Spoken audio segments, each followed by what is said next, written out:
Hello बच्चों, आप सभी का ओमेगा केमिस्ट्री क्लासेस में स्वागत है। और आज हम 12th केमिस्ट्री के एक इम्पॉर्टेंट टॉपिक के साथ मिल रहे हैं और टॉपिक आपका है राउल्ट का नियम।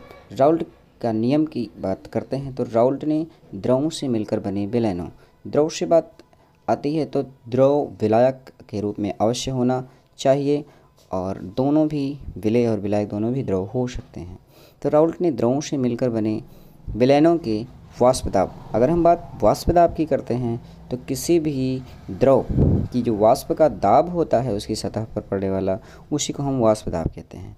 तो वाष्प दाब के व्यवहार को विवेचित करने के लिए, उसकी विवेचना करने के लिए एक नियम दिया जिसे राउल्ट का नियम कहते हैं।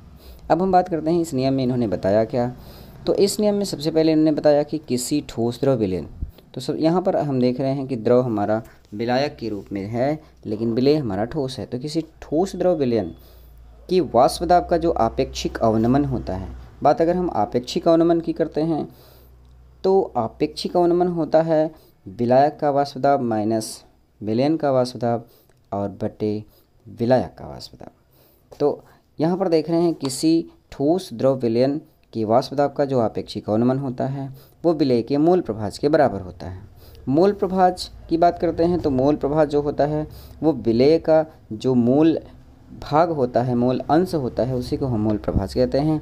जैसे कि यहाँ पर देख रहे हो तो P naught minus P S upon P naught is equal to small N upon small N plus capital one.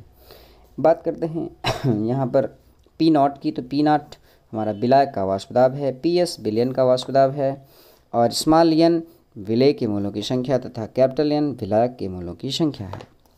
इसको हम दूसरी तरह से इस प्रकार से भी परिभाषित कर सकते हैं। यहाँ पर अगर हम पी एस की बात करते हैं तो पी एस इक्वल टू होता है पी नॉट और इनटू विलायक का मूल प्रभाज। ये हमारा एक न्यूमेरिकल के बेसिस फार्मूला होता है। और वहीं पर इसको हम संबंध के रूप में देखेंगे तो पी एस मीन्स विलयन का जो वाष्प दाब होता है वो प्रोपोर्शनल मीन्स समानुपाती होता है विलायक के मूल प्रभाज के। अतः हम दूसरे शब्दों में कह सकते हैं कि राउल्ट के नियम के अनुसार किसी विलयन का जो वाष्प दाब होता है वो विलायक के मूल प्रभाज के समानुपाती होता है।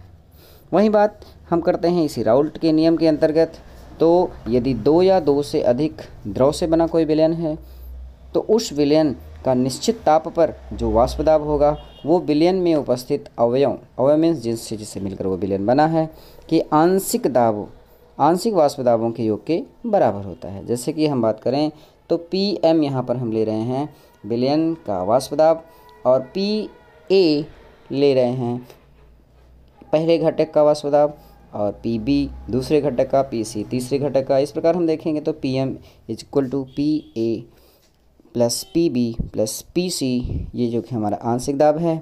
वहीं पर हम इसको लिख सकते हैं P M is equal to P A naught into X A plus P B naught into X B. X जो है हमारा मूल प्रभाज होता है, सभी अवयवों का मूल प्रभाज x के अंतर्गत दिखाया जा रहा है।